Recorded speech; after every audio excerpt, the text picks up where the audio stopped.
He cheated on her with her best friend and told her it was meant to be. The streets below were quiet, lit only by flickering torches that danced with every whisper of wind. Ilarion was a kingdom of secrets, of power hidden behind velvet curtains, and of hearts that often hurt in silence. Princess Selara walked alone in her private garden, the night air cool against her skin. She carried the weight of 1,000 expectations, a crown she had not yet worn but was already feeling heavy. Her thoughts were tangled, a storm she could not calm. Tonight she was not thinking of the kingdom or the duties she would inherit. Tonight her heart ached for a betrayal she could not yet understand. Kale. The name tasted bitter on her tongue. He had been her betrothed, the man whose hand was supposed to fit perfectly in hers, whose smile was meant to calm her fears. But Kale had been with Lyra, Selara's closest friend. And worse than the act itself, he had said the words that cut deeper than any blade. It was meant to be. Selara's chest tightened as she remembered. She had confronted him in the grand hall, her gown glittering faintly in the torchlight. Her voice had shaken, though her eyes were fierce. "How could you?" she asked. "How could you do this to me?" Kale had looked at her with cold honesty, as if speaking the truth would make it less terrible. "I cannot help it," he said. "Some things are written in fate, Selara. Some things are meant to happen." Her anger had flared like wildfire, scorching every corner of her heart. "Meant to happen," she repeated, voice trembling. "You mean to tell me you betrayed me and call it destiny?" Kale had not answered. He had only looked at her with those storm-gray eyes, the same eyes that had once promised love and loyalty. Now they only reflected confusion, longing, and something Selara could not name. She had left him there, in the golden hall filled with shadows and whispers, and fled to her private garden. The roses smelled of midnight and sorrow. She pressed her hands against their petals, letting the sharp thorns cut into her fingers, not enough to hurt, but enough to remind her she was alive. It was then that she saw it, a mirror hidden behind a heavy velvet curtain. It was not her mirror, at least not the mirror she had grown up with, but an old relic, carved with strange symbols that pulsed faintly under the moonlight. Legend said it belonged to the queens of old, those who ruled Ilarion before the kingdom was broken into feuds and whispers. Some said it could show the truth behind a heart. Selara hesitated, fear and curiosity battling inside her. She brushed the curtain aside and touched the glass. Cold, smooth, endless. And then she saw not just her own reflection but a shadow behind her, a figure entwined in darkness and light. It was Kale, but not the Kale she knew. This Kale was bound by chains that shimmered with faint blue fire, eyes filled with guilt and longing, trapped in a fate neither of them could escape. Her heart ached again, but differently now. Not just for betrayal, but for the man she had loved and perhaps still loved, even as he had hurt her. The shadows whispered in the silence, words she could almost hear but not quite. "He is bound. You are bound. And together your destinies are tangled." Selara fell to her knees before the mirror, the tears streaming down her face catching the moonlight. She felt power stir within her, faint and trembling, like a newborn bird testing its wings. The anger that had burned so fiercely now mixed with something more dangerous, the need to understand, to see beyond betrayal, to face the dark truths of her heart. She did not sleep that night. The moon moved slowly across the sky, casting silver light into her room. Shadows curled around the corners, whispering secrets only she could hear. In the morning, Selara was not the same princess who had confronted Kale in the hall. She was something new, someone who had glimpsed the deeper currents of fate, someone who would not be bound by the expectations of the court. The next day, she wandered through the palace halls. Servants bowed and whispered and courtiers stared, sensing the storm around her. But Selara did not care. Her eyes were open to the world in a way they had never been. She could see the small lies people told, the hidden grief behind smiles, and even the faint pulse of magic that lingered in the stones of the palace itself. She visited Lyra that afternoon. Lyra knelt by the fountain in the garden, her hands clasped as if praying. Selara's heart twisted. She wanted to scream, to demand explanations, to cast her anger into the water and watch it boil. But when she saw Lyra's face, pale, fragile, regretful, Selara felt something unexpected, a quiet ache. Lyra looked up, eyes wide. "Selara," she whispered. Selara held up a hand, silencing her friend.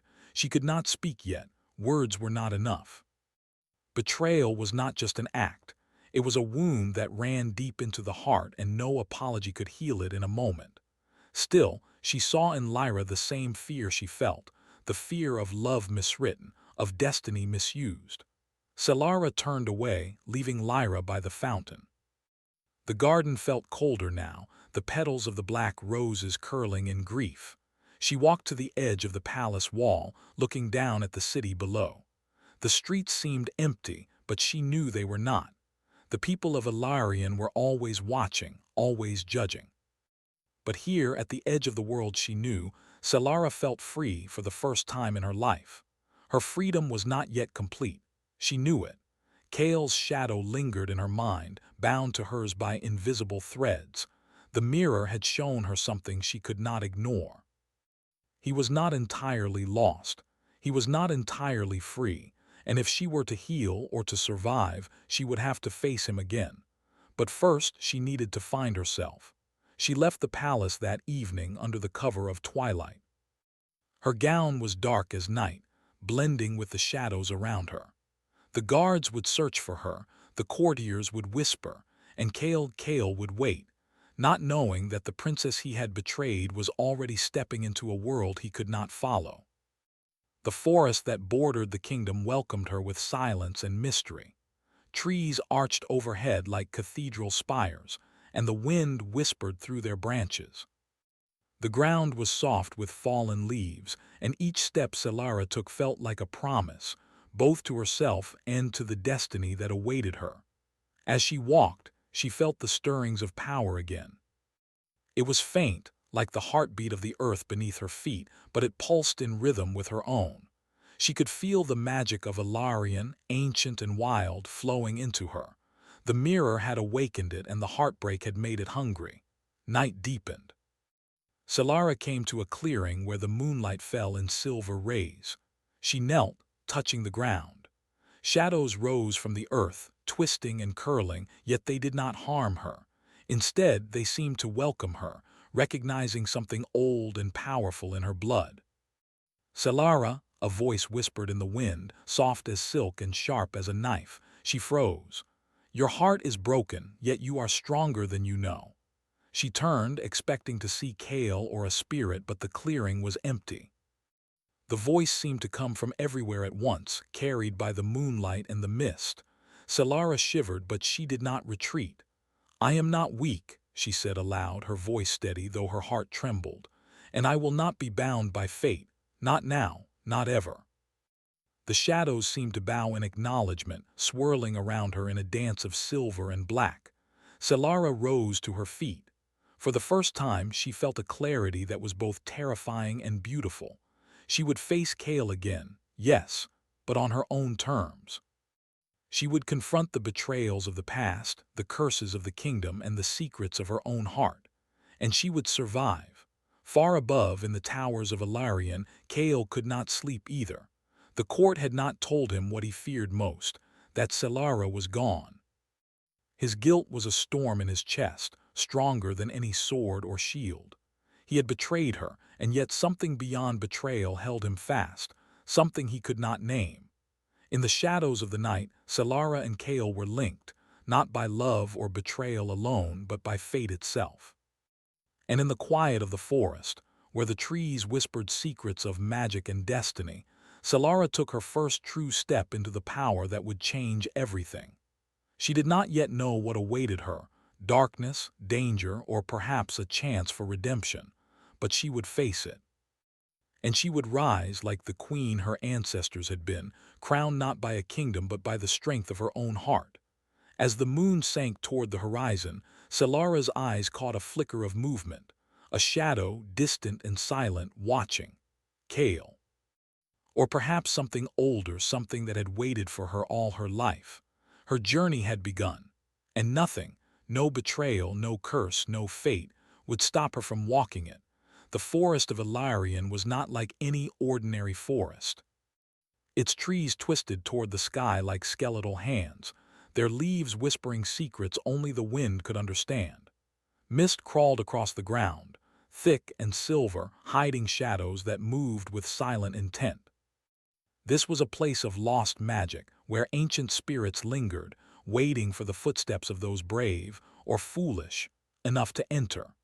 Princess Celara moved carefully, her dark gown brushing against the dew-covered ferns. Her heart still ached from the betrayal she had endured, yet with every step she took, she felt the stirrings of power awaken deeper within her. It was a strange feeling, frightening and thrilling at the same time. She could feel the pulse of the forest as if it were alive, breathing beneath her feet. The further she went, the quieter the world became.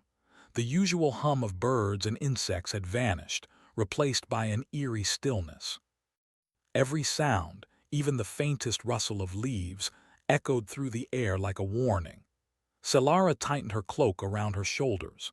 She had no weapons, no guards, and no plan, but she felt strangely certain that she was exactly where she was meant to be. A voice came to her then, soft and distant.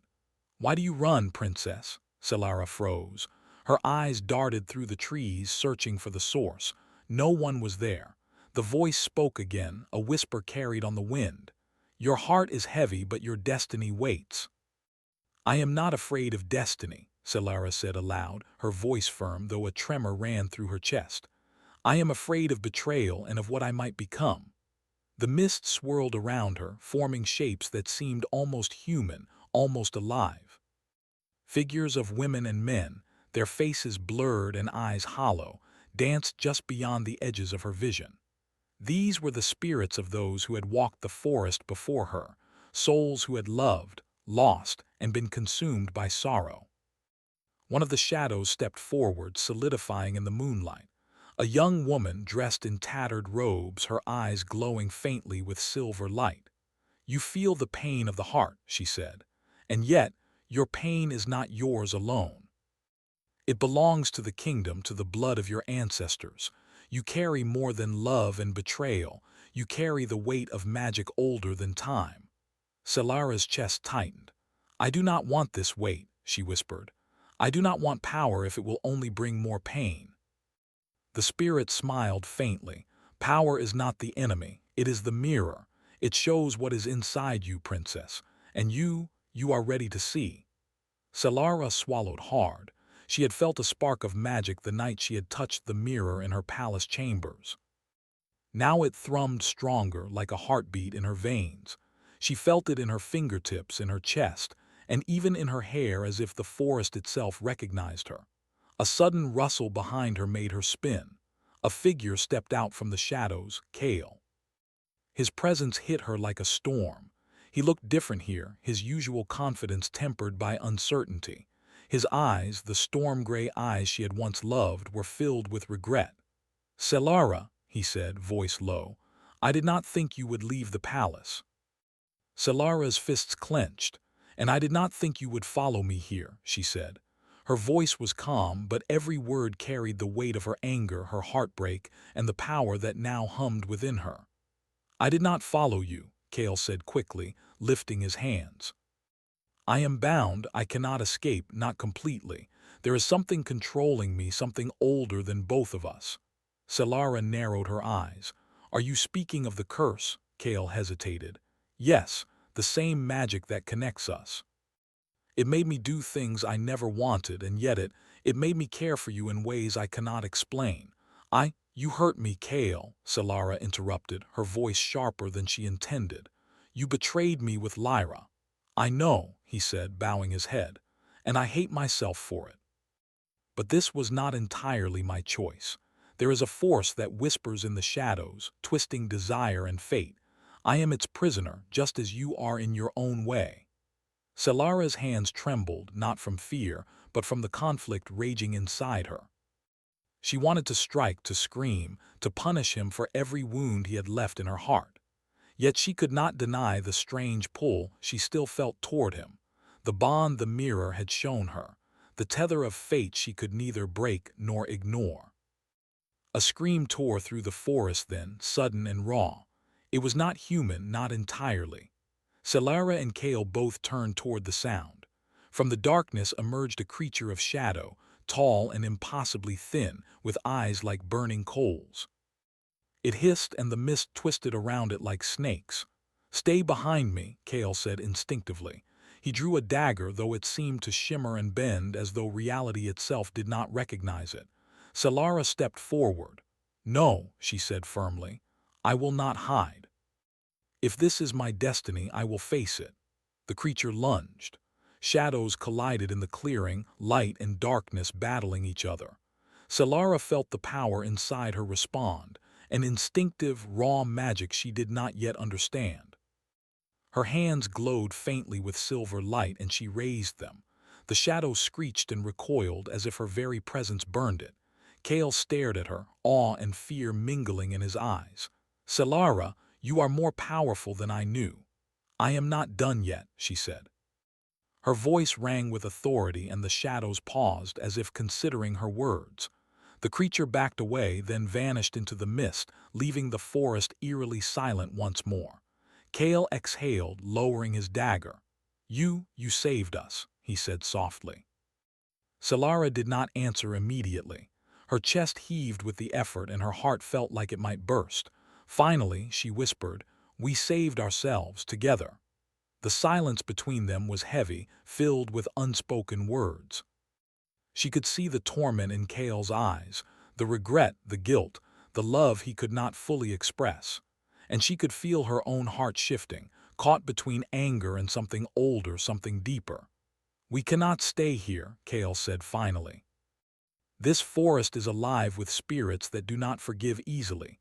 We must move." Solara nodded. She trusted him, though her trust was cautious and wary.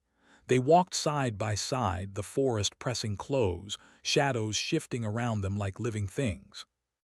Every now and then a whisper brushed against Solara's mind. Choose or be lost. Forgive or be broken. Hours passed. The forest seemed endless, and yet it guided them, pulling them toward a destination Solara did not yet understand. She felt the power inside her grow stronger, pulsing like a heartbeat she could hear in her chest. She sensed that Kale's presence amplified it, and though she did not yet understand why, she could not deny the strange comfort his proximity brought her. Finally, they reached a clearing unlike any other. The trees here were taller, their branches forming arches that seemed to touch the sky. At the center of the clearing was a small pond, perfectly still, reflecting the moonlight as though it were a mirror itself. Solara knelt at the edge and touched the water. It rippled, not with wind but with the magic of the forest responding to her. Kale knelt beside her, his gaze fixed on her hands. "This place, it is sacred," he said. "It is a place where magic is strongest, where the curse that binds us may reveal its truth." Solara looked up at him. "Then we must see it. We cannot hide from what is coming, Kale. Not anymore." Kale nodded, his hand brushing hers, hesitant and gentle. "I will face it if you will." The wind rose suddenly, swirling in the clearing, carrying voices that were not human, not fully.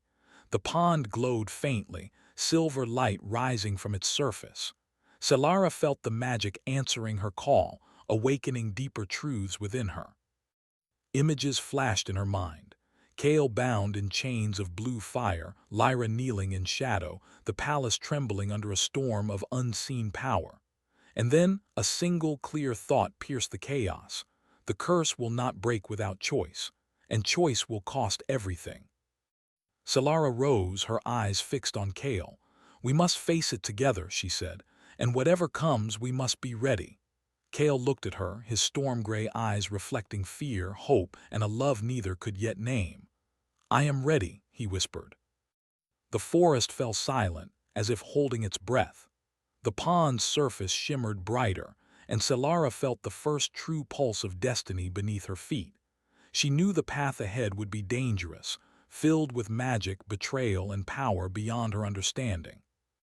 But she also knew that she would not walk it alone, and somewhere deep in the shadows, the forest spirits murmured their approval. Selara took a deep breath. She was not the same girl who had left the palace the night before. She was stronger, braver, and ready to face whatever fate had written for her, and whatever secrets Kale's curse still held. The journey into the heart of the thorned path had only just begun. The palace of Ilarion, once a place of gilded splendor and quiet whispers, now seemed different to Princess Selara. From the moment she returned, the stones themselves seemed alive with anticipation, as if the walls remembered every secret, every betrayal.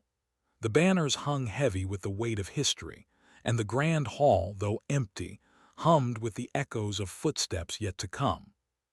Selara walked through the corridors, her dark gown trailing silently behind her.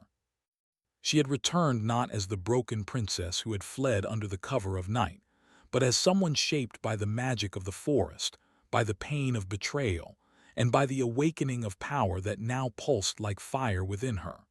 Kale followed at a careful distance.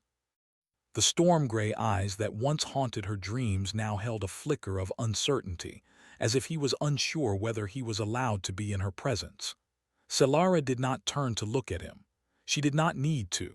The bond they shared, the tether of fate and curse, was undeniable. The moment they reached the moonlight hall, the air itself seemed to shift. Moonlight poured through the high windows, bathing the room in silver. The shadows leaned closer, alive with anticipation, and there, at the far end of the hall, stood Lyra. Her head was bowed, hands clasped tightly in front of her. Selara's heart twisted, not with anger but with the complicated ache of loss, loyalty, and forgiveness. Lyra had once been her closest friend, the one she had trusted more than anyone else. And yet it was Lyra's hands that had betrayed her, joining with Kale in a way that had shattered Selara's world. Lyra's voice broke the silence. "Selara, I beg your forgiveness." Selara raised a hand, cutting her off. "Do not speak yet," she said, voice calm but firm. Her eyes locked on Kale, who had stepped closer, uncertain whether to intervene. "This is not just about words. This is about truth. You will both face it, or nothing will change." Lyra's eyes filled with tears, but she did not flinch. She had come willingly into this confrontation, understanding that Selara's power and her own remorse would not allow for lies or excuses. Selara turned back to Kale. "You are bound by the curse, yes, but that does not absolve you. You must face it, all of it." Kale swallowed hard. "I know, I have felt the chains since the night I betrayed you." "You betrayed me," Selara said sharply, "and yet you say you are not entirely to blame. Explain, now." Kale hesitated, struggling to find the right words. "The curse, it whispers in my mind. It twists desire and fear. It made me act in ways I did not want.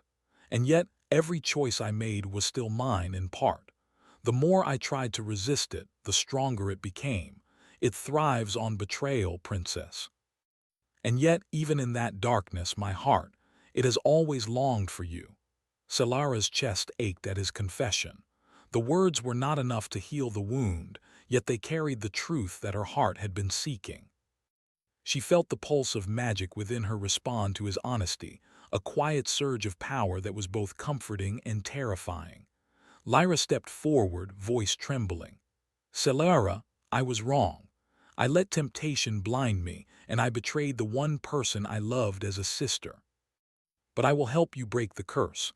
Whatever it takes, I am ready to face the consequences." The room seemed to darken, shadows twisting around them. The curse that had bound Kale and that now touched Selara and Lyra was alive, feeding on their emotions. It shimmered faintly in the corners, a blue fire that pulsed with every heartbeat. Selara took a deep breath. "Then we will do this together. Kale, Lyra, we face it as one. Only then can the chains be broken." The first step was understanding.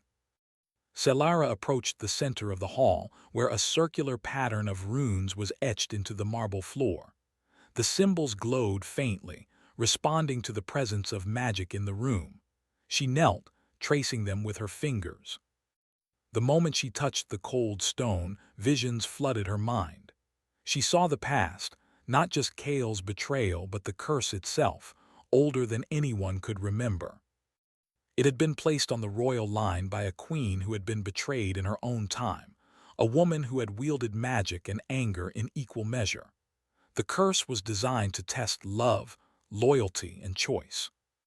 It thrived on betrayal, but it could be broken by truth, courage, and the willingness to face oneself. Kale stepped closer, his own magic stirring in response. "It will not be easy," he whispered. "The curse tests everything. Fear, anger, regret. It will show you your darkest thoughts and your deepest desires." Solara nodded. "I am ready, I must be." The ritual began. Solara, Kale, and Lyra formed a triangle within the circle of runes. Each of them placed a hand on the glowing symbols. The magic surged, pulling at their hearts, their minds, and their souls. The shadows in the hall stretched and twisted, forming faces that seemed familiar, like memories made flesh. Solara's vision blurred. She saw Kale, bound in chains of blue fire, tormented by forces beyond his control. She saw herself, running through the forest, stronger and yet afraid. She saw Lyra kneeling, asking for forgiveness. And then she felt it, the curse reaching into her very heart, trying to twist her anger into power, her pain into despair. She closed her eyes and focused. "This is not who I am," she thought. "I am Solara. I am stronger than this. I am more than betrayal and heartbreak."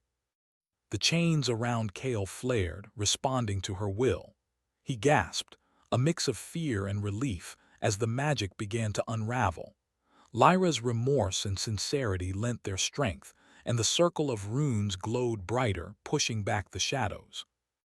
But the curse would not release so easily. A figure appeared, darker than shadow, taller than any human. Its eyes burned like molten fire. It was the spirit of the curse itself, a being of anger, grief, and unfulfilled revenge. "You think you can break me," it hissed, voice echoing in the hall. "You are weak. Your hearts are full of doubt. Your love is flawed. I will not be undone so easily." Solara stood taller, her own power rising like a tide. "You are wrong," she said, voice steady and commanding. "We are not weak. We are human. We are bound by choice, not by fear, and we will face you together." Kale stepped forward, placing his hand over hers. "I am not afraid anymore. I will face the truth of my actions. I will face you, curse, and I will not let it control me." Lyra joined them, her hands glowing with the magic of remorse and hope. "And I will stand by them, not to save myself but to do what is right, to end this pain." The curse roared and the hall shook. Shadows lashed out like serpents, wrapping around their feet, clawing at their hearts. The magic of Solara, Kale, and Lyra surged in response, pushing against the darkness, feeding off the strength of their unity, courage, and honesty. Solara felt the power inside her reach its peak. She drew on everything she had learned, the whispers of the forest, the lessons of the mirror, the pain and strength of her heart. She poured it into the circle, into Kale, into Lyra. The shadows screamed, twisting and writhing, then began to disintegrate, unraveling like threads of smoke. Kale collapsed to his knees, the chains that had bound him shattered. Lyra fell beside him, exhausted but free. Solara stood in the center, trembling but victorious. The hall was silent, the shadows were gone. For a moment no one spoke. The air felt lighter, as if the palace itself had exhaled. The moonlight bathed them in silver, and for the first time Solara saw Kale without the weight of the curse in his eyes, just the man she had once loved and perhaps could love again. He looked at her, voice barely above a whisper. "Solara, you did it. You freed me. You freed all of us." Solara knelt beside him, her hand resting lightly on his shoulder. "We freed ourselves," she said, "together." The three of them rose slowly, standing in the center of the hall. There was still tension, still hurt, but it was tempered now by understanding, courage, and a fragile hope. The curse had been broken, but its memory lingered, a reminder of what they had endured and what they had overcome. Kale reached for Solara's hand.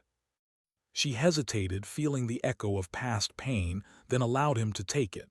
The warmth of his touch was familiar, yet different, tempered by the trials they had faced, by the strength she had found within herself. Lyra stepped back, bowing her head. "I will leave now," she said softly. "I must find my own path, but I am grateful for your forgiveness." Solara nodded. "Go, Lyra, find yourself. We are not enemies, only survivors of the past." Lyra smiled faintly, then disappeared into the shadows, leaving Solara and Kale alone. The moonlight hall felt vast and empty, yet full of possibility. Kale pulled Solara close, careful, tentative. "Can we start again?" he asked, voice trembling with hope and fear. Solara looked up at him, her eyes reflecting both strength and vulnerability. "Perhaps," she said softly, "but not as we were. We start as we are now, stronger, wiser, and free." The moonlight touched them both, silver and pure, as if blessing their fragile new beginning. Outside, the wind whispered through the palace towers, carrying with it the scent of change, of hope, and of futures yet to be written. But even as they stood there, bound by the choices they had made and the truths they had faced, Solara felt a shadow linger at the edge of her vision, faint, distant, and watching. She knew the story was not yet complete. Ilarion still held secrets, still held dangers, and still held magic that could rise again. And yet, for the first time, she believed that they could face it together. Solara took a deep breath, feeling the pulse of the kingdom beneath her feet, the power within her veins, and the warmth of Kale's hand in hers. The veil of betrayal had been shattered. The curse had been broken. And though the future was uncertain, one thing was clear. She was no longer a prisoner of fate, but the master of her own destiny. The journey ahead would test them all again, but for now, in the quiet of the moonlight hall, they had won. And in the space between moonlight and shadow, Solara felt something she had not felt in a long time: hope. The forest beyond the palace whispered promises of trials yet to come, of mysteries that would demand courage, and of love that would never be simple. But Solara was ready. And Kale would be by her side. The dawn in Ilarion broke like molten gold across the horizon. Light spilled over the towers and walls of the palace, setting the stones ablaze with fire and shadow. The kingdom had awoken, but the palace itself held its breath, waiting. It had witnessed betrayals, magic, and heartbreak, but now it awaited the final chapter. Princess Solara stood at the edge of the central balcony, her dark gown fluttering in the morning wind. Her eyes swept over the kingdom she would one day rule. The streets were quiet, but the air carried whispers, echoes of the curse, of secrets, and of power that still lingered. She knew this peace was temporary. There was still a storm to face. Kale appeared beside her, his presence steady, though his eyes betrayed the weight of what was to come. The curse had been broken, but its remnants still lingered. It had tested them, shaped them, and left scars that would not vanish with a single dawn. Yet together they had survived, and together they were stronger. "Solara," Kale said softly, "are you ready?" Solara turned to him, her expression calm but her heart pounding. "I have to be," she said. "Whatever comes, we face it together." He nodded, and they descended to the great hall. The palace seemed alive now, the stones glowing faintly as if sensing the power within Solara.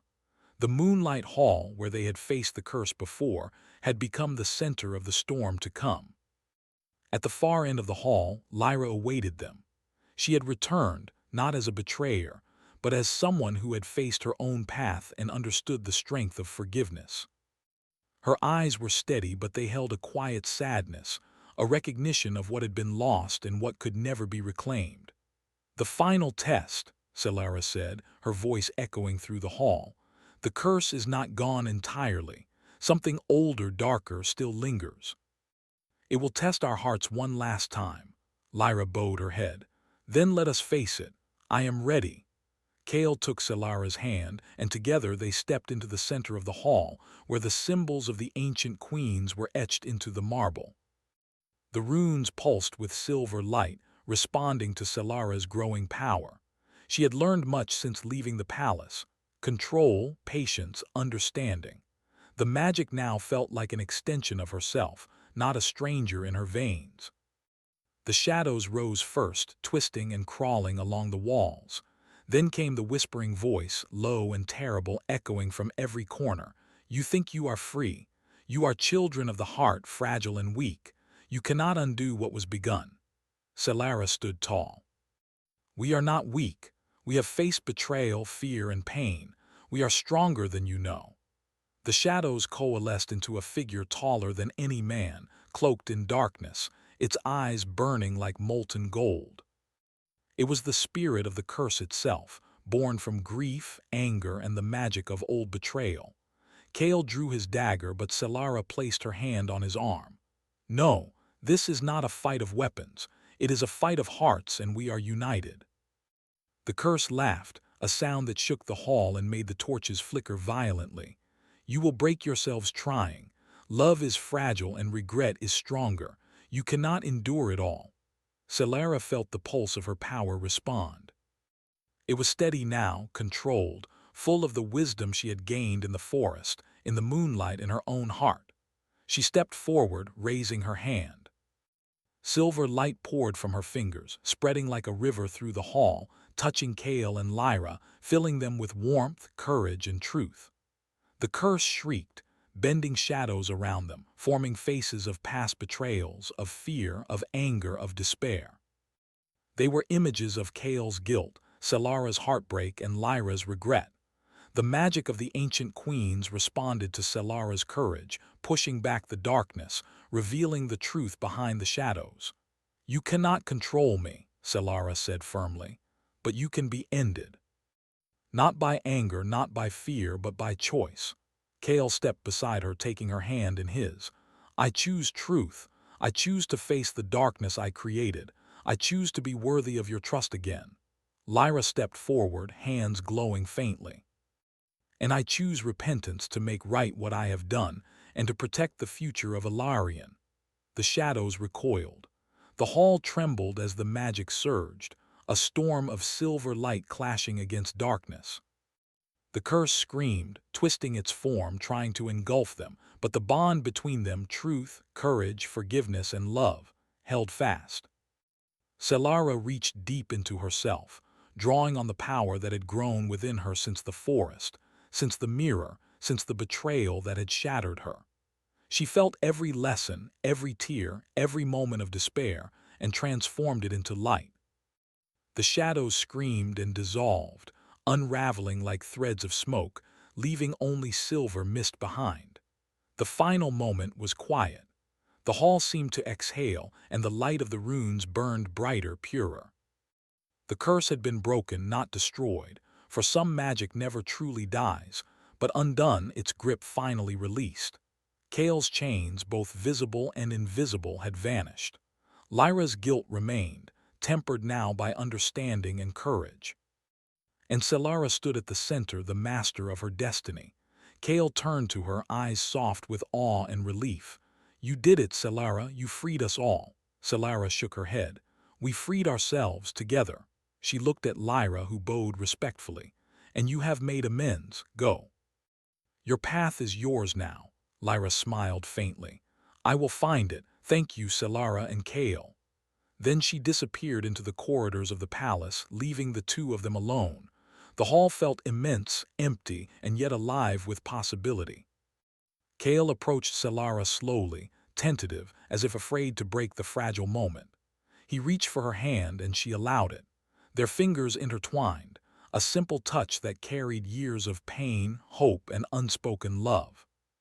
Can we start again? Kale asked softly, his voice filled with vulnerability.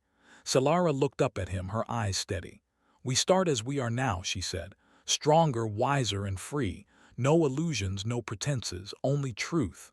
He nodded, relief washing over his face. Truth, yes. That we can hold on to. The wind rose outside the palace, whispering through the towers, carrying the scent of freedom, of change, and of lives reclaimed. Solara felt it in her bones, the magic of the kingdom, of her own heart, of everything she had endured. We have faced darkness, she said quietly, and we survived, But this is only the beginning. Ilarion still has secrets and we still have choices to make. Kale squeezed her hand. Then we face them together. Whatever comes, we face it as one. Solara smiled faintly. The weight of the past no longer pressed upon her. The betrayal, the curse, the pain. It was all a part of her, but it no longer controlled her. She had grown, transformed, and found power she had never imagined. And Kale, though flawed and scarred, had chosen to stand with her. That choice, Solara realized, was more powerful than any magic, any curse, any sword. The morning light grew stronger, spilling over the palace and bathing the hall in gold and silver. Outside, the city of Ilarion stirred, unaware of the triumph that had occurred within the palace walls. But the kingdom would feel it soon, the return of a princess not broken by betrayal, a prince not bound by guilt, and a friend who had learned the strength of redemption. Solara turned to Kale, her hand still in his. "We have won," she said softly. He smiled, a genuine, quiet smile. "Yes, for now, and together we will face whatever comes next." The future remained uncertain, as all futures are. But Solara had learned a truth deeper than any curse. Love, courage, and forgiveness were the truest magic of all, and with them she could face anything. The palace, the kingdom, the world itself seemed to breathe a quiet sigh of relief. Shadows lingered, yes, and mysteries remained. But for the first time, Solara understood. Destiny was not a chain. It was a path, and she had chosen to walk it with courage, power, and love. Kale stepped closer, brushing a strand of hair from her face. "You are remarkable," he said softly. Solara smiled, her eyes reflecting both strength and tenderness. "And you are worthy," she replied. "Now we walk forward together." Hand in hand, they left the moonlight hall, stepping into the dawn of a new Ilarion, a kingdom that would be stronger for what they had endured. The air was fresh with possibility, and the magic that had once bound them in pain now flowed freely, a promise of hope, love, and a future yet unwritten. And as the sun rose higher, casting its golden light across the palace towers, Solara felt it, the calm, steady pulse of life, of power, and of love.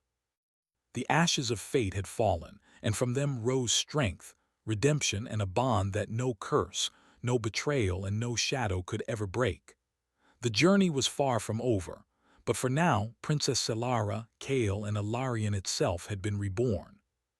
And in the quiet triumph of dawn, they stood ready to face whatever came next together.